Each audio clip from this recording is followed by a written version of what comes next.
Can you hear me? Okay, well this is my first shot at Nietzsche, so I beg your indulgence. Consider to begin with 6 claims. First, there's no persisting and unitary self. Second, there's no fundamental or real distinction between objects on the one hand and their properties on the other. Third, there's no fundamental or real distinction between the basic or basal properties of things and the plant properties of things. Fourth, no fundamental real distinction between objects or substances on the one hand and processes and events on the other. Fifth, reality isn't truly divisible into causes and effects. 6, objects aren't governed by laws of nature ontologically distinct from them. Well, I think these claims are central to Nietzsche's metaphysics. He also holds 7, that there's no free will, as ordinarily understood, although I won't say much about this, and 8, that nothing can ever happen otherwise than it does. And that's a position which is often called determinism, although the name isn't apt in Nietzsche's case. Finally, for the moment, it seems to me that he inclines towards the ancient, but also very modern view, that there's a fundamental, non-trivial sense in which reality is one, and towards what seems to me to be the most plausible, although difficult, view of the nature of reality. That is, the really hard-nosed monist view, which is the Spinozan, Hegelian, Russellian, Eddingtonian, and Whiteheadian view that, this is number 10 on my list, reality is suffused with, even if it doesn't consist of, mentality in some form or sense. And it seems correct to attribute 10 to him, if only because he famously holds 11, that everything is will to power, because to say this is already to endorse 10 in some form. To say that everything is in some respect mental, i.e. not just a matter of craft, that is, force considered or conceived of in some wholly non-mental way. So here I think we have the core of Nietzsche's metaphysics. And I'm going to put aside 11. Leiter, for example, points out that Nietzsche doesn't even mention 11 when he surveys his own work in Ecce Homo. Of 1 to 10, I think the first 7 negative claims are certainly true, and that the final 3 positive claims are very probably true. Nietzsche is known as a perspectivist who's skeptical about the notion of truth, a word which he likes to put in inverted commas, and about the whole project of metaphysics, and he has a rich variety of valid purposes in expressing himself in this way, but it's not seriously in doubt that he is in his mature thought prepared to assert all of 1 to 8 at least. He doesn't think his views on these matters are only true in inverted commas, or true only from the perspective of some drive or some cluster of drives, or not really about what he calls, I quote, the true being of things, the in themselves of things. And I'm happy to leave the detailed defense of this last claim to others, John Richardson for one. In this talk I want to focus on 2 to 6. Nietzsche's endorsement of 1, the view that there's no persisting unitary self, I think needs no argument, and is deeply bound up with his endorsement of 2 to 5. Nor does his 7, his denial of free will, need argument. 8 is pretty tangled up with 3 to 6, so I will talk about it a bit. But I won't talk about it centrally, except to make one point now, which is that the reason the name determinism is inappropriate in Nietzsche's case is that although he makes free use of the notions of power and force, he purges the thesis that nothing can ever happen otherwise than it does of the notion of compulsion, the notion of necessity understood as some kind of compulsion. He treats it rather, and in my view most deeply, as a kind of tautology, in a way that we can perhaps picture first by thinking of Leibniz's causeless universe, in which every true statement about anything is an analytic truth, and then perhaps, again indirectly, of the 4-dimensionalist block universe of relativity theory. What about 9? I'm just going through these, saying a few things about these before getting on to the main issue. The view that in some sense all is one. Well, I don't want to insist on this, and will say only that Nietzsche's criticisms of the Thomistic or cutting tendencies and the matching atomistic tendencies of human thought and language tend in this direction. Thinking, he says, takes apart what is really one, and this is one of his most constant themes. It's less clear, perhaps, and a subject for another time, that he's an all-out monist. And I mean a thing monist, not a stuff monist by this. So in line with Parmenides, Spinoza, many Indian philosophers, and many modern physicists and cosmologists who hold that there is, in the final analysis, only one thing, that's space-time, which is itself an object, a concrete individual. Well, Nietzsche's views have a fine ancestry. They are, in a sense, traditional, and they're strongly in accord, as I've already said, with much in present-day physics. Their main elements are found in Heraclitus, in the Buddha, in some of the work of the Buddha's near contemporary Plato. In early modern times, they connect strongly with Spinoza and Leibniz, at least, and more recently with Whitehead and the later Russell, among others. Many more connections can be made, some of which I'll indicate. But I'm not particularly concerned with questions of influence. There are fundamental points on which Nietzsche agrees with Descartes, and this is a point it pleases me to stress, because Descartes is a great genius, misunderstood. And also points on which he agrees with Locke and Hume and Kant and Schopenhauer. And none of this is surprising. Truth tends to occur independently to different thinkers and to force its way out. I'm quoting William James, who says that metaphysics means nothing but an unusually obstinate effort to think clearly. And no one is more obstinate than Nietzsche. It seems to me, in fact, that he has this completely uncanny nose for truth, which seems to extend beyond the psychological to the physical, and it's always bewildering to me. And some of this, I think, came up earlier in the parallel session that I attended, where connections were made between Nietzsche's thought and present-day physics. But not all of you were here. Anyway, my present aim is to give a brief exposition of part of what I take to be the right view about the fundamental nature of reality, with some special reference to Nietzsche. So I'd be amazed and worried if there were anything new in what I have to say about Nietzsche. I simply want to provide a certain view of reality with one distinguished reference point among others. And I'm going to use the late notebooks freely, even when there are equally good quotations from the work Nietzsche published himself. So I also see this paper as containing slots for supporting quotations to be supplied by others. So perhaps the first thing to do, reality as it is in itself, not my handout. Perhaps the first thing to do when it comes to the discussion of Nietzsche's metaphysics, and it should be unnecessary, but philosophy is, of course, a cesspit of misunderstanding.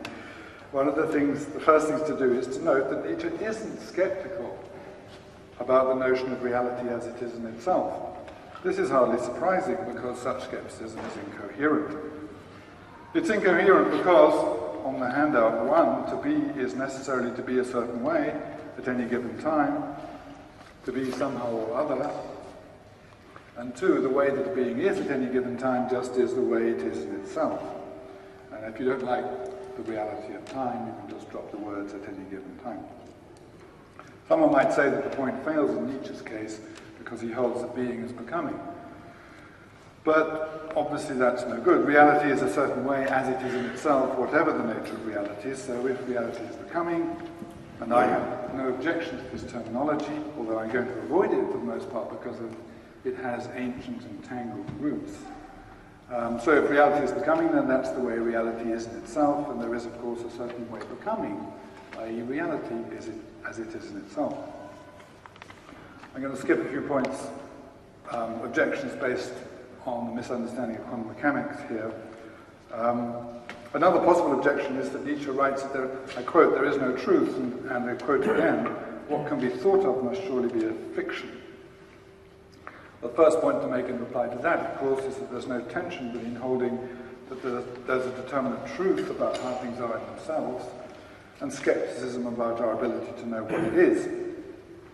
Second, it's true that Nietzsche constantly stresses the point that ordinary human thought or language is profoundly inadequate when it comes to the attempt to try to express the nature of reality. Human thought and language is in part essentially constituted by falsifying structures, fictionalizations of, or errors about that reality. Still, Nietzsche never for a moment thinks that there's any insuperable difficulty in using language that builds in such errors to express truths about those very errors, or indeed truths of other kinds.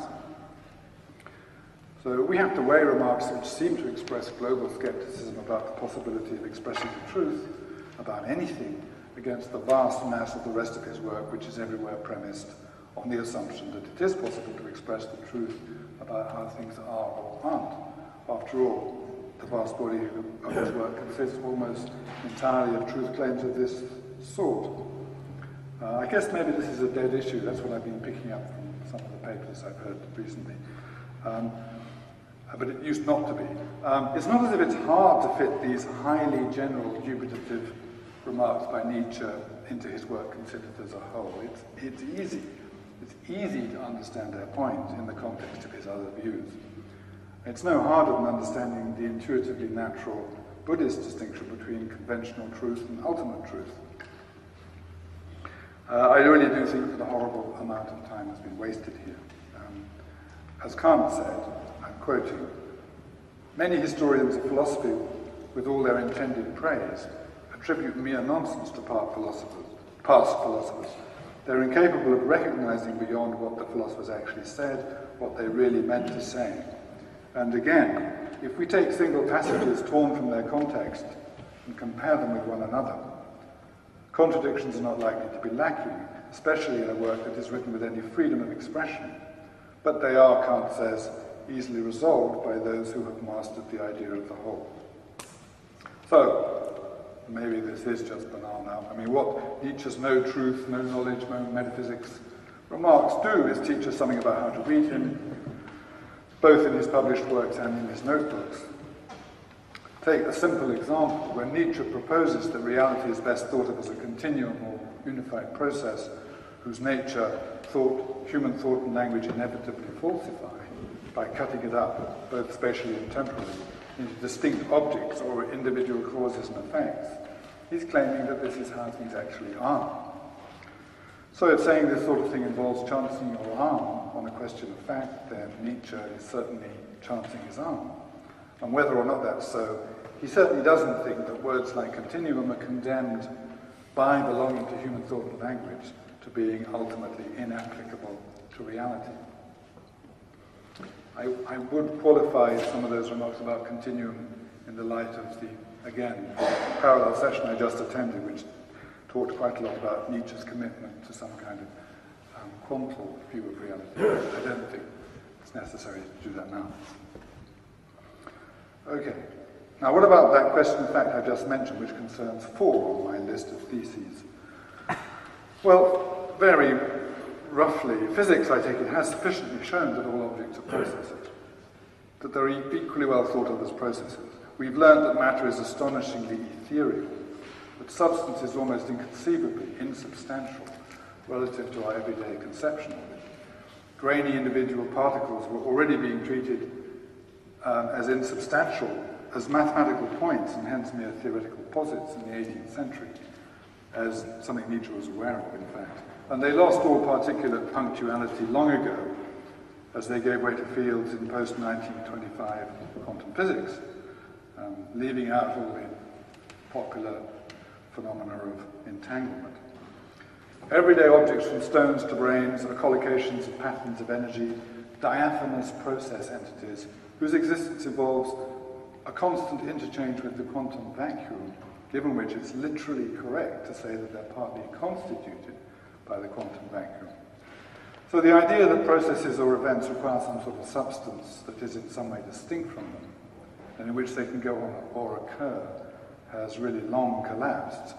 The whole object, process, property, state, event, conceptual cluster of concepts is indeed hopelessly superficial. Nor did we need modern physics to see this any more than the ancient Indian and Greek philosophers did. Some of the distinctions in the object, process, property, state, event cluster seem to us to mark real, irreducible, metaphysically fundamental differences. They seem integral to our most basic discursive subject-predicate forms of thought, and we can allow that they're very natural, practically indispensable in everyday life, but they are profoundly misleading when taken up in metaphysics as a guide to the fundamental nature of reality, as Nietzsche constantly stresses. And it isn't actually particularly hard to see that this is so. All reality is process, as Whitehead was moved to observe by his study of 20th century physics, and as Heraclitus remarked long ago. Nietzsche's beings are becomings, as Richardson says, and so are ours. Matter is best thought of as process stuff. Matter is essentially dynamic, essentially temporal, essentially changeful. Object or matter can't be conceptualized as things whose existence can be grasped separately from their temporality. To quote Nietzsche, another familiar quotation, the separation of doing from the doer, of what happens from a something that makes it happen, a process from something that's not process, but is enduring, substance, thing, body, soul, etc. The attempt to grasp what happens is a kind of displacement and repositioning of what is, of what persists. That ancient mythology set down the belief in cause and effect, once this belief had found a fixed form in the grammatical functions of language. Well, I sometimes think that we should always call matter time matter, or matter in time, so that we never for a moment forget its essential temporality and essential changefulness. When you grasp matter as time matter, there's no more given in its being at a time than it is through time.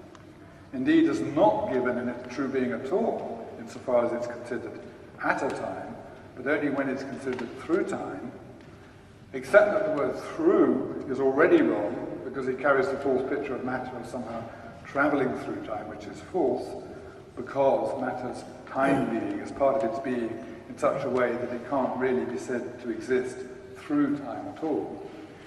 When you see all this, then you see that to assert thesis 8, that nothing can happen other than it does, is just to say that matter, that's time matter, is what it is. To say that, even to say that matter does certain things, or behaves in a certain way, is already to have falsified the reality of matter, and suggests, insofar as it suggests that its behavior could be distinguished from its nature. So far we have the negative version of 4 in place, and I'm now going to the positive form of 4. It's simple, of course, it's just all objects are processes, which I've already said, so that's the first plank.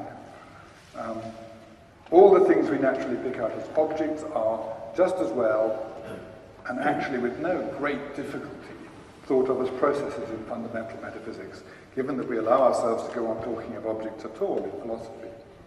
We ought perhaps to consider very seriously whether to go on talking of objects at all, but it's undoubtedly convenient for many purposes, as Nietzsche realized, and it isn't in fact that hard to suspend or suppress the potentially misleading implications of such talk. So that was just one familiar and I think relatively clear sample of Nietzsche's metaphysical thinking. And one simple way to frame his general metaphysical approaches is as a rejection of 2 doctrines we can call separatism and staticism. Next thing on my handout. One can state and criticize these doctrines, again making the point clearly, using the language of object and property. Again, it's not as if the statement and criticism are undermined by the fact that the language of object and property in its ordinary use has the doctrines built into it.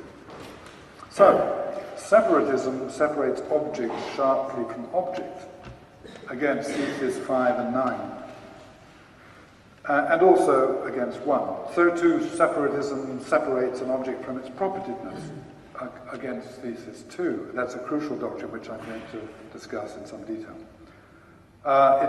Separatism combines with staticism in separating matter from force, against 6, thesis 6. Put otherwise, in the explicit terms of 6, it separates things from laws of nature, and then says, separatistically, that the latter govern the former. Separatism and staticism combine again against thesis 4, as remarked in the last section, to separate basic existence from time or temporality, or in more Nietzschean terms, being from becoming, in a way profoundly contrary to modern physics. Well, I've distinguished 10/11 claims for purposes of philosophical discussion, but this separation too is of course artificial. There are many internal connections and redundancies among the claims. So, for example, thesis 3 can be seen as dropping out of 2 and 6.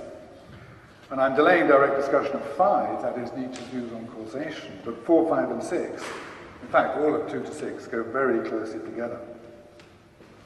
What should we oppose to staticism?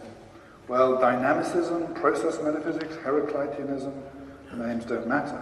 To separatism, well, monism, holism, metaphysical relationalism, the Buddhist doctrine of dependent origination, maybe in Nagarjuna's formulation of the emptiness doctrine. Well, there are lots of names you can have. I favour the name identity metaphysics. Now, the name may be thought to express only the rejection of separatism and not also staticism. But this too is superficial. It depends on another false separation, the separation of separatism from staticism. A separation which is very useful for analytical purposes, but which is, to repeat, metaphysically superficial. More particularly, it depends on the idea that there's a sharp distinction between space and time. And that idea is radically and extraordinarily false, given what we know of the nature of space-time.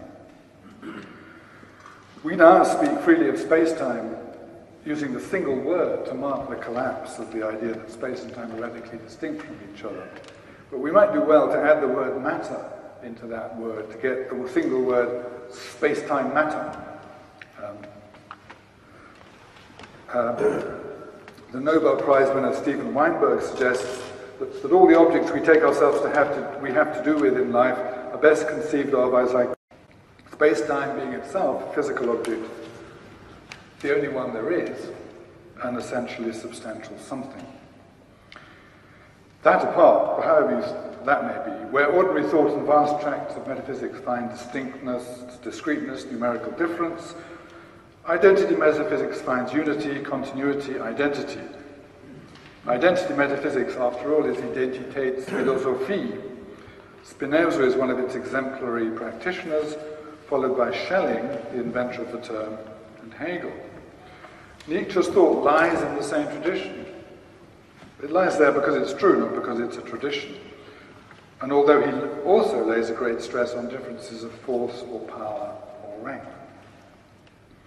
Well, separatism and staticism lie very deep in language, with its basal subject-predicate form, but we can see easily enough that this is so, and we can say so in language and find ways of putting things that avoid the problem.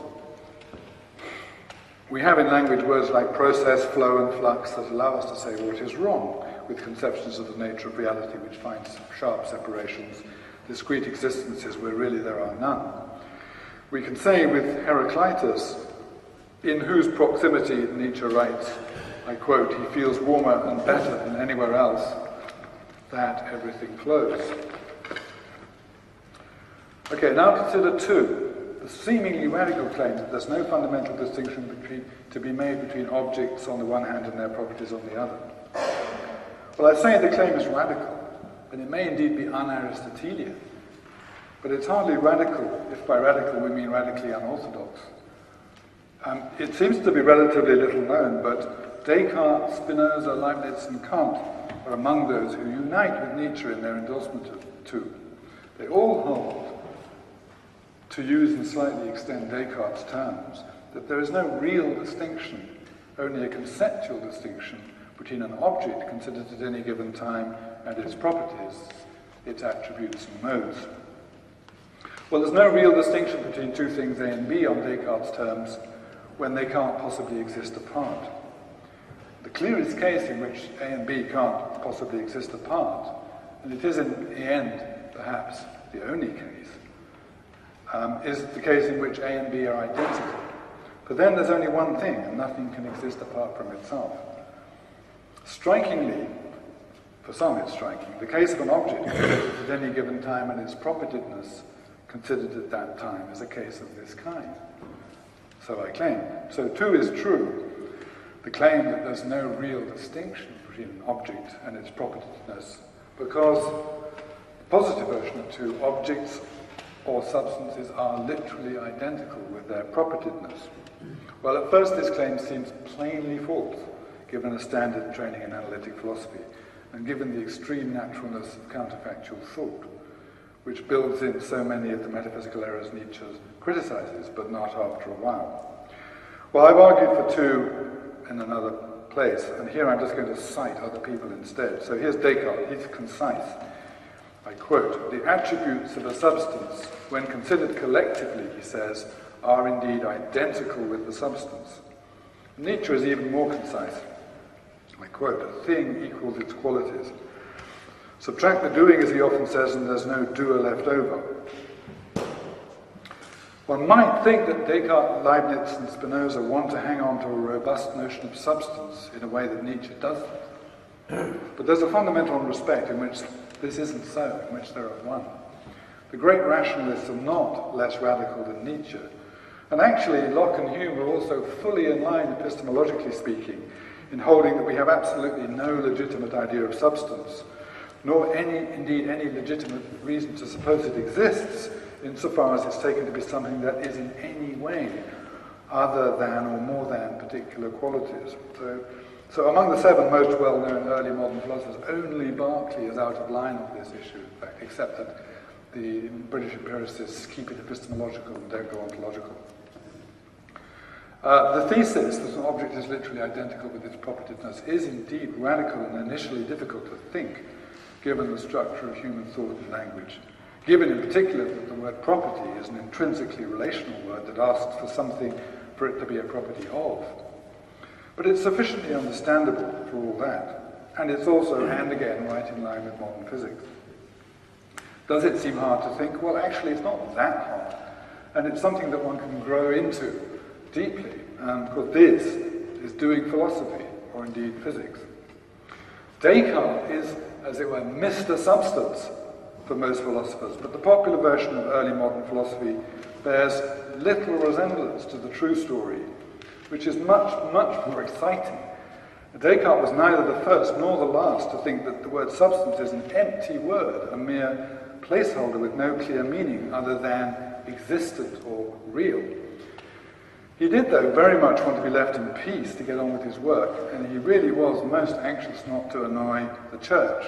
And he used the word substance increasingly in communication with others who couldn't really think in other terms. And of course, he has all these famous comments to his friend Regius, or his one-time friend Regius, about how he shouldn't annoy people and try and talk in their language. Actually, it's also perhaps insufficiently well known that Descartes agreed with Nietzsche, as I understand him, that all is one, at least insofar as the material universe is concerned. For Descartes, the universe is a single substance, one big extended thing. It just has these different sort of nubbly gradients of texture, which we think of as trains and cars and people. But really, it's only one thing. Kant is also on side, as remarked, when he says, and I quote, that in their relation to substance, accidents or properties are not really subordinated to it, but are the manner of existence of the substance itself.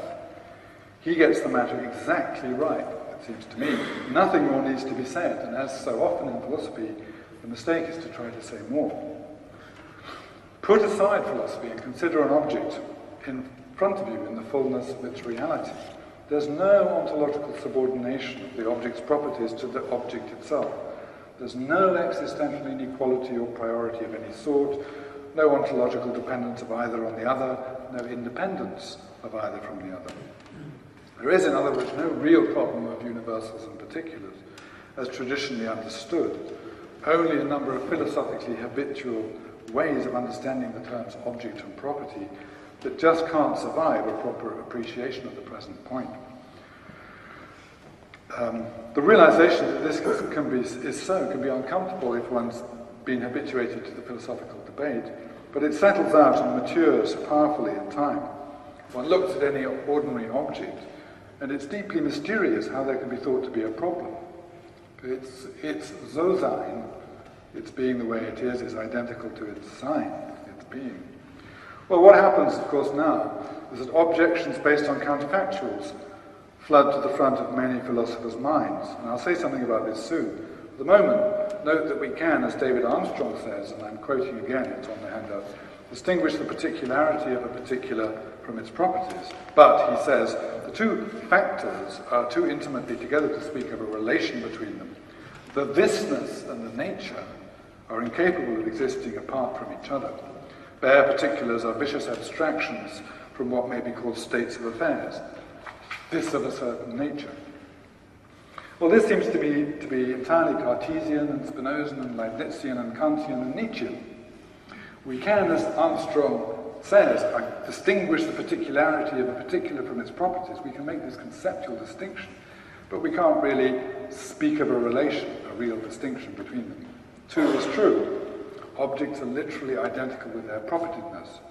This is entirely compatible with claiming that an object's properties, including its intrinsic or non-relational properties, may and do change through time while it remains the same object. Well, no, it isn't, someone says, and I've got this almost verbatim on the handout because I thought it's a bit more complicated. If someone says to me, look, to hold that objects are identical with their properties is to hold, this is Roman 1, that objects necessarily have all the properties they have. But the objector says, we naturally say that object X, for example, would still have been the object it is at time t, even if its properties or propertedness P had been different at t. We naturally say it would still be the object it is, even if some at least of its properties were other than they are in fact. To which I reply, true. But nothing here forbids this way of talking about the non-actual. The fact that there are contexts in which we find it natural to say, this is Roman 2, that X's properties might have been different from what they are while it remained the same object, doesn't provide any support at all for the mistaken idea that Roman 3, an object has or must have some form or mode of being independently of its having the properties it does have. To think that it does is to build a whole metaphysics of object and property into counterfactual thought, a metaphysics that it doesn't contain or license as it stands, and that's simply incorrect in the present view. We can perfectly well say, Roman 4, X might not have had the properties it does now have, say if we're supposing that determinism is false, because this doesn't put 2 in question. It doesn't challenge the view that whatever happens, everything in which the being of X consists at any time is identical to everything in which the being of X's propertedness consists at that time. It's possible to read Arabic thesis 2 in such a way that it's challenged by Roman 4, but if one does, one simply chooses to ignore the fundamental metaphysical truth expressed by 2. I can't really go on about this more, but you really need to... Some people think, well, I'm just reiterating the old bundle theory about objects are just collections of properties, but the trouble with that, as it's usually stated, is the word property, the meaning of property has already had to have been transformed in your thought. And if the old bundle theory as usually presented is still making use of a notion of property that makes it seem grotesquely implausible thing to say. That's because the error is built into the word property. So it takes a bit of time. Another objection, someone says, I'm bald, but my propertedness is not bald, therefore I'm not identical to my propertedness. This is meant to be a knockdown argument of Leibniz's law. But the reply to that is this is language, not metaphysics. I mean, I think I can answer that with Nietzsche. It's childish to think that such an appeal to Leibniz's law can refute identity metaphysics in this way. To understand the present claim, to accept the sense in which the being of X is identical with the being of its propertedness, and that there is such a sense isn't in question, is to see that this style objection has no force. It simply bounces off its target. It depends on what's been discarded, the standard language-enshrined object-property distinction that drives the interminable debate about particulars and universals. So I don't think Frank Ramsey exaggerates when he says, and I quote, "The whole theory of universals is due to mistaking a characteristic of language for a fundamental characteristic of reality." And Whitehead only exaggerates a little, perhaps, when he says, and I quote, that all modern philosophy hinges round the difficulty of describing the world in terms of subject and predicate, substance and quality, particular and universal. And both of them, of course, agree with Nietzsche, whose entry I had delayed until now. That's just as it were an artifact of the fact that I had all these stuff down, and then I discovered that Nietzsche could be recruited to the cause. So language is built in terms of the most naive prejudices. We read disharmonies and problems into things because we think only in the form of language. thus believing in the eternal truth of reason, e.g. subject, predicate, etc. Because he comes first in the historical order there. Nietzsche often focuses on causation when making this point. Let me quote, that we have a right to distinguish between subject and predicate, he says, that is our strongest belief. In fact, at bottom, even the belief in cause and effect itself, in conditio and conditionatum, is merely an individual case of the first and general belief, our primeval belief in subject and predicate. Might not this belief in the concept of subject and predicate be a great stupidity? And claims 2 and 4 are in fact deeply connected to claims 3, 5 and 6, which are in turn thickly interwoven with each other. And it's to this triplet that I now turn. Subject-predicate, the connection of subject and predicate with cause and effect is, as it were, mediating the transition. Well, the first point is a quick one. It seems to me clear that Nietzsche's animadversions against talk of causes and effects don't amount to any sort of skepticism about the reality of what we can perfectly well call causal process. Nor do they amount to any qualification of his view that nothing can ever happen otherwise than it does. His belief, this may cause dissent, his belief in what we can well call natural necessity. So long as we detach this term from any idea that anything in nature is bossing anything else about or compelling it. What Nietzsche is objecting to in the classic Buddhist style is the substantivalist separatism of talk about individual causes and effects. He's asserting 5, the claim that reality is not truly divisible into causes and effects. Here's a quotation from the Gay Science. Our concepts of cause and effect have merely perfected the image of becoming without reaching above the image or behind it. Cause and effect, there is probably never such a duality. In truth, a continuum confronts us, out of which we isolate a couple of pieces. Okay. The error of dividing the reality continuum, the becoming reality, into discrete substantival causes and effects is for Nietzsche a particularly salient case of the fundamental error built into the fundamental form of discursive thought. That is, most centrally, the subject-predicate form or noun-verb form, which inevitably enacts the object-property error and or the being-becoming error. Well, against this error so far, we already have in place the positive versions of thesis 2 and 4. Objects are processes. There's no real distinction between objects and their propertedness. The next thing to bring into the line is the positive version of 3. As it stands, 3 in its negative form states that there's no fundamental real distinction, only at best a conceptual distinction between a thing X's basal properties and its power properties. Put otherwise, and here I'm intentionally introducing an extremely unhelpful terminology, because it's so widespread that it's worth trying to express the correct view in its terms, although they resist the truth. So put in these other terms, negative 3 states that there's no fundamental real distinction, only at best a conceptual distinction between X's categorical properties and X's dispositional properties. Now, to consider 3 in any form is again to separate out for purposes of discussion an aspect of what is, in the end, a single thesis, the single thesis of identity metaphysics, which inevitably comes out as something complex in human thought and language. So the separation is again artificial. But one has to do this sort of thing when doing human philosophy. And one can perfectly well, when using language, and one can perfectly well do it in the service of trying to show, as I am now trying to show, how and why the separations are artificial. So I'm not only going to talk for the moment in terms of the categorical dispositional distinction, I'm also going to continue to talk in terms of object and properties. The separatist object-property idiom can be dispensed with, and I'll regularly also talk simply and neutrally of being, in a way that doesn't divide reality into objects and properties. And by being, I just mean becoming. I'm not invoking that distinction. But I have a special dialectical purpose in retaining the language of object and property. I'm not retaining it because the relevant points flow more easily or look more plausible when put in these terms, but for the opposite reason. because they look less plausible or more vulnerable when put in these terms. So the idea is that when one thinks the points through in the more resistant object property terms, one can see that the points hold even when these terms are adhered to. So that's meant to give extra force to the attempted demonstration.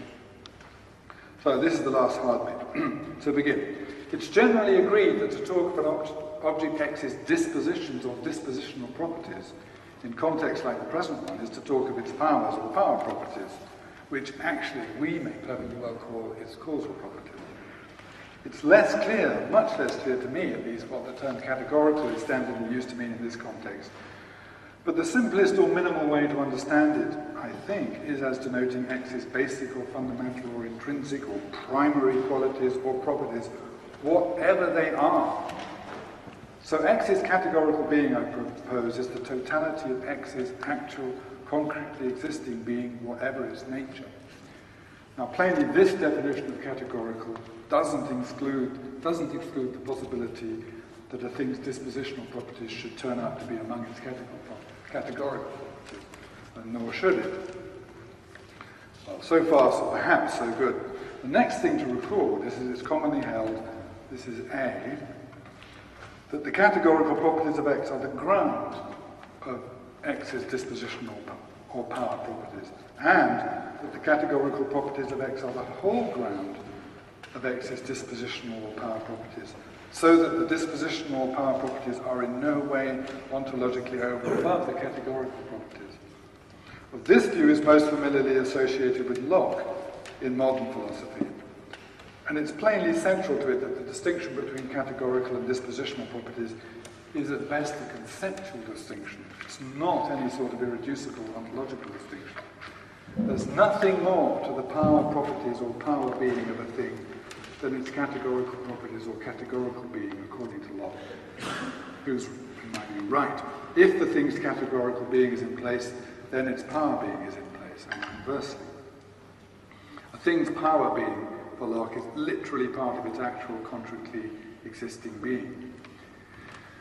Its categorical being plainly doesn't exclude its power being, given the present definition of the word categorical.